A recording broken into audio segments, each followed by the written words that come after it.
حالات سے عبرت لینے کے لیے ایمان کا سیکھنا شرط ہے، ایمان کا سیکھنا ضروری ہے حالات سے عبرت لینے کے لیے، ورنہ میرے دوستوں بزرگوں جب دل ایمان سے اندھا ہو جاتا ہے، جب دل ایمان سے اندھا ہو جاتا ہے تو پھر لوگ اپنے حالات کا علاج حالات سے کرتے ہیں، ایک حال کا علاج حال سے کرنا، ایک حال کا علاج اعمال سے کرنا۔ حضور اکرم صلی اللہ علیہ وسلم نے اپنے صحابہ کو ہر حال کا علاج اعمال سے کرنا سکھلایا تھا کہ فقر کا حال آوے تو کیا کریں۔ فاقہ آیا، آپ صلی اللہ علیہ وسلم مسجد میں آئے، 2 رکعت نماز پڑھی، پھر جا کر اللہ سے دعا کی، پھر جا کر پوچھا کھانا آیا کہ نہیں آیا، پھر آپ مسجد آئے، پھر 2 رکعت نماز پڑھی، پھر اللہ سے مانگا، پھر جا کر پوچھا کھانا آیا کہ نہیں آیا، پھر مسجد آئے، پھر 2 رکعت نماز پڑھی، پھر اللہ سے مانگا، پھر آ کر پوچھا کھانا آیا نہیں آیا۔ یعنی آپ غور کریں، جس نبی کے لیے آسمان سے کھانا تیار اترتا ہو برتن میں بند، حدیث میں ہاٹ پاٹ جس میں کھانا گرم رہتا ہے، یہ لفظ آیا ہے حدیث میں، یہ لفظ آیا حدیث میں، مسخن، کھانا آپ کے لیے آسمان سے ایسے برتن میں اتارا گیا ہے جس میں کھانا گرم رہے، ٹھنڈا نہ ہو۔ آسمان سے کھانا اتر کر آیا اور گرم کھانا تھا، آپ نے گرم کھانا کھایا، اور پھر بچا ہوا کھانا آسمان پر اٹھا دیا گیا۔ آپ نے فرمایا اگر میں کھانا واپس نہ کرتا آسمان پر، اگر میں کھانا واپس نہ کرتا آسمان پر تو قیامت تک اس میں سے لوگ کھاتے رہتے اور یہ نہ یہ ختم ہوتا نہ یہ خراب ہوتا۔ کیوں کہ جنت کی نعمتیں خراب ہونے والی نہیں اور جنت کی نعمت ختم ہونے والی نہیں۔ سننے کی بات ہے، وہ ذات جس کے لیے آسمان سے کھانا تیار اترے،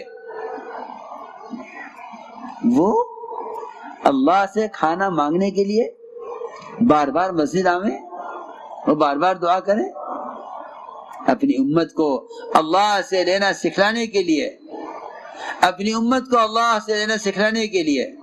میرے دوستو بزرگو عزیزو، ہم نہیں کہتے کہ اسباب چھوڑ دو، بالکل نہیں، اسباب کا ترک کرنا مجاہدہ نہیں ہے، بلکہ یہ کہتے ہیں کہ اسباب میں حکم داخل کرو، اسباب سے احکام کو نکال دو۔ خدا کی قسم یہ غیروں کے اسباب ہیں، ورنہ مسلمان غیر مسلم اسباب میں مشترک ہو جائیں گے اگر اسباب میں سے احکام نکال دیے جائیں۔ اسباب میں احکام کا ہونا یہ مومن کی شان ہے کہ حکم پورا کرے، اسباب میں احکام کو نکال دینا یہ اللہ کو نہ ماننے والے کا راستہ ہے کہ وہ اسباب میں احکام کو نہیں جانتا کہ اسباب میں کیا احکام ہے۔ اس لیے بات یاد رکھو کہ سبب اصل نہیں ہے، اسباب میں حکم اصل ہے، اسباب میں حکم کا پورا کرنا اصل ہے۔ کامیابی اسباب میں نہیں ہے، اس حکم کے پورا کرنے میں کامیابی ہے جو احکام اسباب کے اندر ڈالے گئے ہیں۔ اس لیے چاہیے کہ اپنی زندگی کو رخ کو بدلیں، رخ بدلے گا یقین کا بدلنے سے، رخ بدلے گا یقین کا بدلنے سے۔ اس لیے ہمیں چاہیے کہ سب سے پہلے اپنی محنت اور اپنی دعوت میں اس کلمے کو لے کر آویں۔ میرے دوستو بزرگ عزیزو، اتنا ایمان سیکھنا ہر مومن کے ذمہ فرض عین ہے، جس سے نماز، اتنا ایمان سیکھنا فرض عین ہے ہر مومن کے ذمہ، جس سے مومن حرام سے بچ جائے، جس سے مومن حرام سے بچ جائے۔ آپ نے یہی فرمایا تھا ان تحجزہ عن محارم اللہ، کہ یہ مومن کو حرام سے روک دے۔ اس لیے ایمان اپنی علامتوں کے ساتھ ہے، کہ ایمان اپنی علامتوں کے ساتھ ہے۔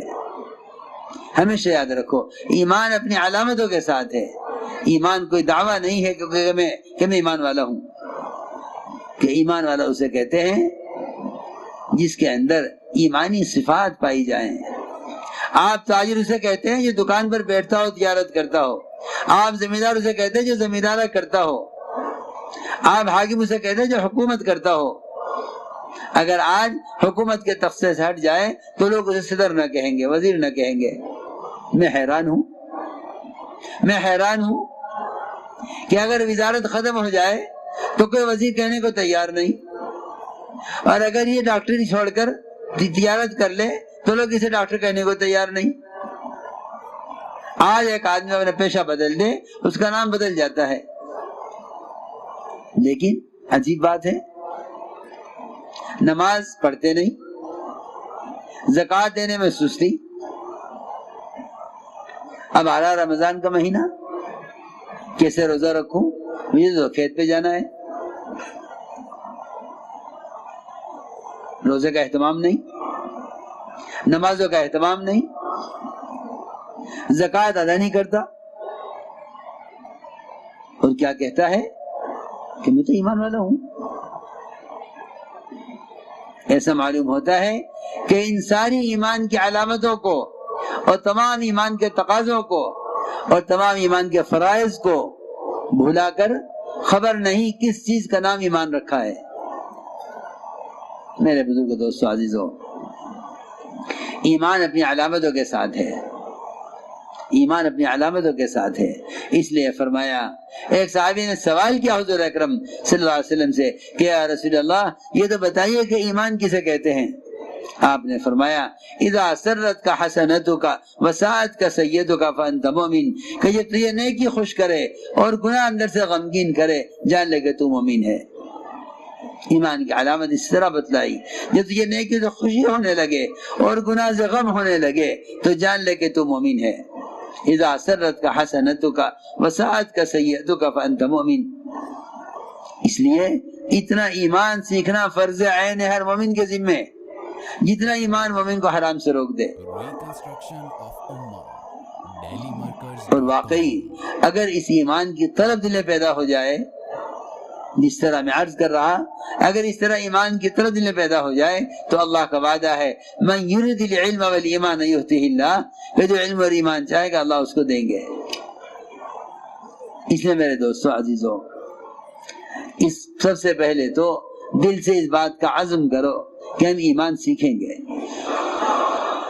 اب تک ہم سے اس میں غفلت ہوئی، ابھی تک ہم سے اس میں غفلت ہوئی کہ ہم نے ایمان کے سیکھنے کو کوئی کام نہ سمجھا، اب تک ہم سے اس میں غفلت ہوئی کہ ہم نے ایمان سیکھنے کو کام نہ سمجھا۔ آج سے عزم کرو کہ انشاءاللہ ہم ایمان سیکھیں گے۔ اور یہ بات میں عرض کر چکا کہ ایمان کے سیکھنے کی اصل جگہ وہ مسجد کا ماحول ہے۔ کبار صحابہ اپنے ایمان کی یہاں مشق کیا کرتے تھے، اس لیے چاہیے کہ مسجدوں کا ایمان کے حلقوں سے آباد کریں۔ اور دوسری بات یہ ہے، حضرت فرماتے تھے، جس چیز کو آپ اندر پیدا کرنا چاہتے ہو بے اعتبار حقیقت کے، اس کو اللہ کے راستے میں نکل کر زیادہ کرو۔ یہ نقل و حرکت اصل یقین کو بدلنے کے لیے تھی۔ حضرت فرماتے تھے کہ اگر میں اس کام کا کوئی نام رکھتا تو اس کا نام تحریک ایمان رکھتا، کہ یہ محنت اپنے یقینوں کو بدلنے کے لیے ہے۔ اس کے لیے سب سے بڑا اس امت کا فریضہ وہ دعوت اللہ ہے کہ اپنے دین کو لے کر حرکت میں آؤ۔ میرے بزرگوں، دوستو، عزیزوں، خروج اور نفر، اللہ کے راستے کی نقل و حرکت، یہ دعوت کا قوام ہے، یہ دعوت کا اصل کام ہے کہ امت تک دین کو پہنچانا۔ حضور اکرم صلی اللہ علیہ وسلم نے اپنی امت کو متحرک بنایا تھا۔ اس زمانے میں غلط فہمی یہ پیدا ہوئی کہ کسی بھی ذریعے سے دین کا پیغام پہنچا دو، حالانکہ حضور اکرم صلی اللہ علیہ وسلم نے ساری امت تک دین کی دعوت کو پہنچانے کے لیے اپنے صحابہ کو نقل و حرکت پر ڈالا، اپنے صحابہ کو آپ نے نقل و حرکت پر ڈالا، ساری امت تک دین کو پہنچانے کے لیے صحابہ کو نقل و حرکت پر ڈالا، اس لیے کہ مسلمان ہی اصل عمل کی مشین ہے، مسلمان ہی عمل کی مشین ہے۔ عمل سے عمل زندہ ہوگا، عمل سے عمل زندہ ہوگا۔ اپنے عمل کو لے کر اگر حرکت میں آئیں گے تو اس سے دین عمل تو دنیا میں قائم ہوگا۔ اس لیے چاہیے کہ اپنے دین کو لے کر حرکت میں آئیں۔ کسی بھی ذریعے سے دین کا پیغام پہنچا دینا دعوت نہیں ہے، بلکہ میرے عزیز دوستو، اس زمانے میں ایسے آلات و ذرائع ہیں کہ لوگ ان کے ذریعے جن کی بات کو پہنچانے کو سمجھتے ہیں کہ ہم نے بات پہنچا دی۔ حضرت فرماتے تھے جب حق کو چلانے کے لیے باطل کا سہارا لیا جاتا ہے تو اس سے باطل حق نہیں چلتا۔ کہ حضور اکرم صلی اللہ علیہ وسلم نے امت تک دین کو پہنچانے کے لیے اپنے صحابہ کرام کو نقل و حرکت پر ڈالا تھا۔ اللہ کے راستے میں پھرنا اللہ کا امر ہے کہ ہم اس کام کو اللہ کے حکم کی وجہ سے کریں۔ فرمایا انفروا خفافا وثقالا، نکلو اللہ کے راستے میں ہلکے ہو یا بھاری۔ حضرت مقداد رضی اللہ تعالی عنہ اتنے بھاری بدن صحابی تھے کہ جب وہ تخت پر بیٹھتے تھے تو ان کا بدن کا گوشت تخت سے باہر نکل جایا کرتا تھا، باہر لٹک جایا کرتا تھا، لیکن ہر سال نکلتے تھے۔ لوگوں نے کہا مقداد آپ معذور ہیں، اللہ نے آپ کو معذور قرار دیا ہے۔ فرمایا کہاں اللہ نے معذور قرار دیا مجھے؟ کہاں اللہ نے کہا کہ معذور ہوں؟ اللہ تو کہہ رہے قرآن میں انفروا خفافا وثقالا، نکلو اللہ کے راستے میں ہلکے ہو یا بھاری۔ اللہ تو یہ فرما رہے ہلکے بدن اور بھاری بدن نکلو۔ ہم تعویل کرتے ہیں اللہ کے راستے سے جان بچانے کے لیے، صحابہ تعویل کرتے تھے اللہ کے راستے میں جان کھپانے کے لیے۔ اس لیے فرمایا قرآن میں وَأَنفِقُوا فِي سَبِيلِ اللَّهِ وَلَا تُلْقُوا بِأَيْدِيكُمْ إِلَى التَّهْلُكَةِ کہ اللہ کے راستے پھرنے میں مال خرچ کرنے میں کمی مت کرو۔ سنو دھیان سے، قرآن کی آیت پڑھ رہا ہوں، اس کا صحیح ترجمہ، اس کا شان نزول اور اس انفاق کا اصل مقصد اس کو سمجھنا چاہیے۔ فرمایا قرآن میں وَأَنفِقُوا فِي سَبِيلِ اللَّهِ وَلَا تُلْقُوا بِأَيْدِيكُمْ إِلَى التَّهْلُكَةِ، اللہ کے راستے میں پھرنے پر، اللہ کے راستے میں دعوت اللہ کے لیے پھرنے پر مال خرچ کرنے میں کمی مت کرو۔ اللہ کے راستے میں پھرنے پر مال خرچ کرنے میں کمی مت کرو، ورنہ اپنے ہاتھوں اپنے آپ کو خود ہلاکت میں ڈالو گے۔ قرآن کہہ رہا وَأَنفِقُوا فِي سَبِيلِ اللَّهِ وَلَا تُلْقُوا بِأَيْدِيكُمْ إِلَى التَّهْلُكَةِ، اللہ کے راستے پھرنے پر مال خرچ کرو، اس میں کمی کر کے اپنے ہاتھوں اپنے آپ کو ہلاکتیں مت ڈالو۔ یہاں اللہ کے راستے کے انفاق سے خروج پر خرچ کرنا مراد ہے۔ دیکھو سنو غور سے، انصار مدینہ خیالی آیا، جس طرح روایت میں ہے اسی طرح عرض کروں گا، بلکہ خود پڑھا کرو حیات الصحابہ۔ حیات الصحابہ میں صحابہ کے خروج کے واقعات اس لیے جمع کیے ہیں تاکہ ہمارے مجمع میں اور عام امت میں اس راستے کے لیے نقل و حرکت کا ایسا جذبہ پیدا ہو جیسے جذبہ صحابہ کے زمانے میں تھا۔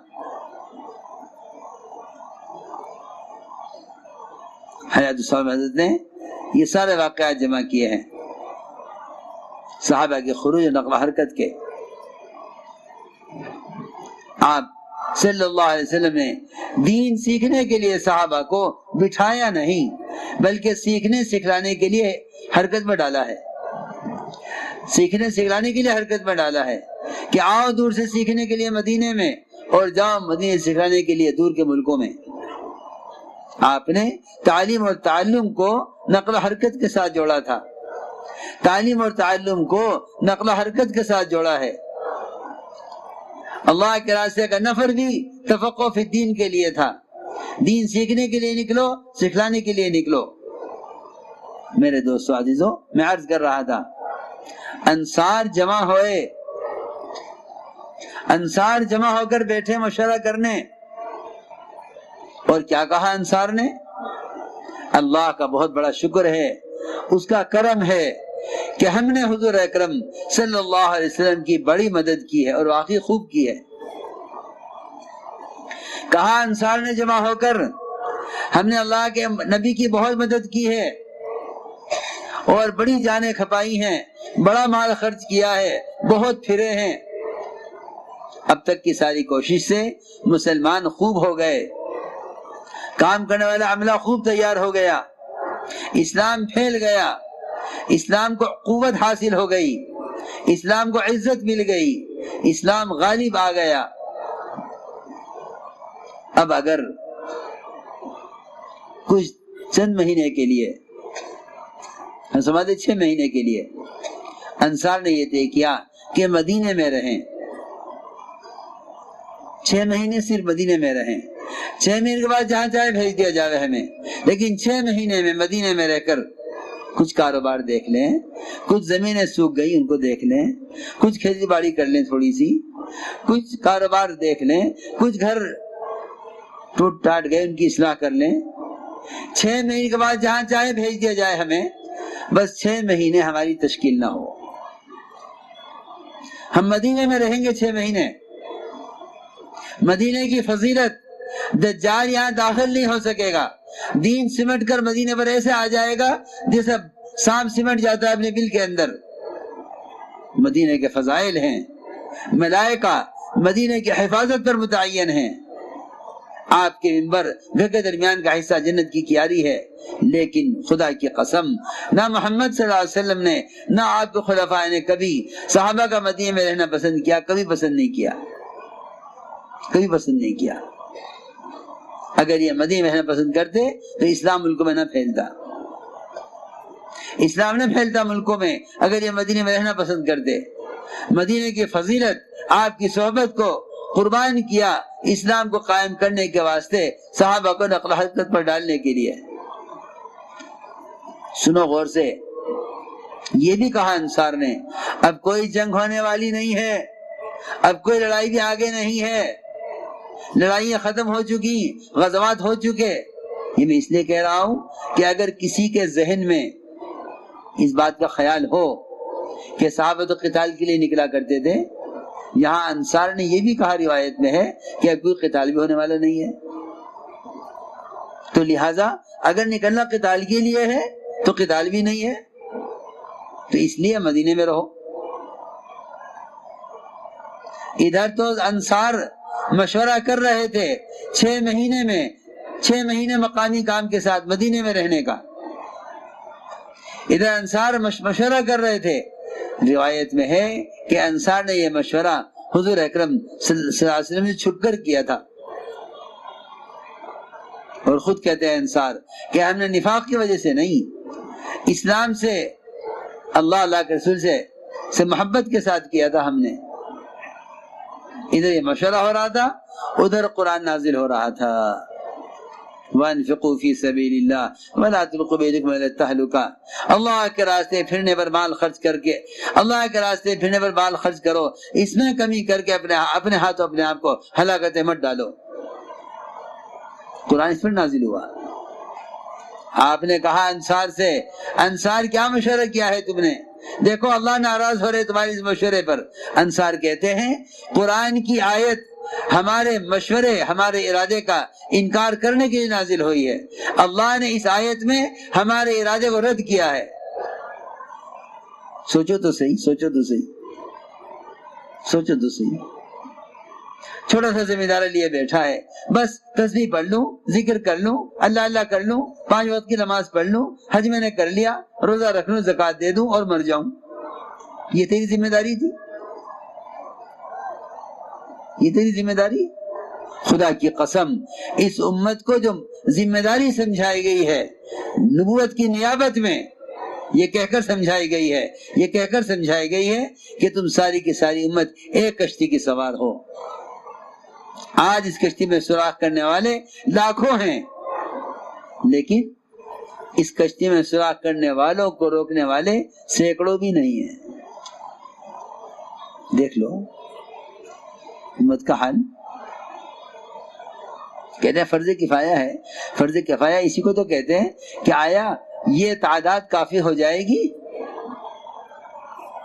اس کشتی میں سوراخ کرنے والوں کو روکنے کے لیے تعداد کافی ہے؟ کشتی میں سوراخ کرنے والے بے لا تعداد کروڑوں انسان، اور کہ جی ایک جماعت یہ کام کر لے تو باقی کی طرف سے فریضہ ادا ہو جائے گا۔